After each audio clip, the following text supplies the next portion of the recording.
The former Indiana governor, Purdue University president Mitch Daniels. Governor, always good to have you under mixed circumstances today, sir. You knew the senator quite well. You knew of his outreach for all parties to get things done. You were pretty famous for that yourself. But a lot of people are saying with his departure from the scene, so is that hope for, bipartisanship gone. It seems a little severe to me. I think it's in us to do that and to show a little bit of flexibility. But what do you think?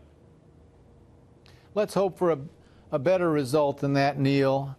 It could be that the last of John McCain's countless contributions to America will be to recall us and recall to us the qualities he embodied, the characteristics that he represented throughout his public life and private life. I think the outpouring this week, the special, unique emotion around this event is in large part because people reflecting on his life and the way the approach he brought to the public side of his life has been in short supply lately.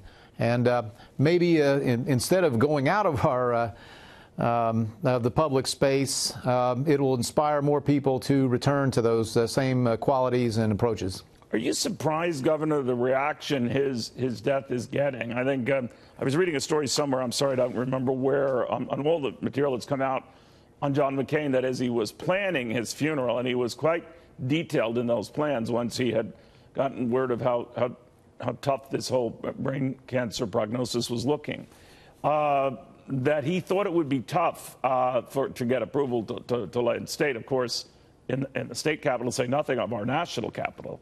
And every step of the way, he was shocked to find out, yes, absolutely, absolutely.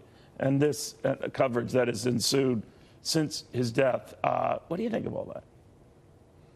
I think he was always more modest than his achievements would suggest, and that's what's reflected there. I'm not surprised, either given his importance to the country over all these years, but again, I want to go back to the qualities he personified, I think, for so many people that a lot of us regret are not as evident these days.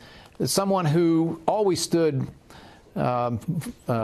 iron-like for principle, but on the other hand was willing later to admit error if he thought he saw it.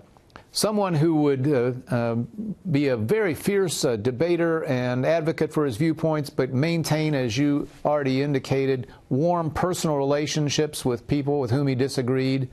There's been so little of that on display on all sides of our political arena lately that I'm not at all surprised that his passing has brought out such an effusion of emotion and I think nostalgia for a time when those things were more common. Yeah, indeed they were. It wasn't all that long ago, including your time in power as well. Governor, thank you very, very much.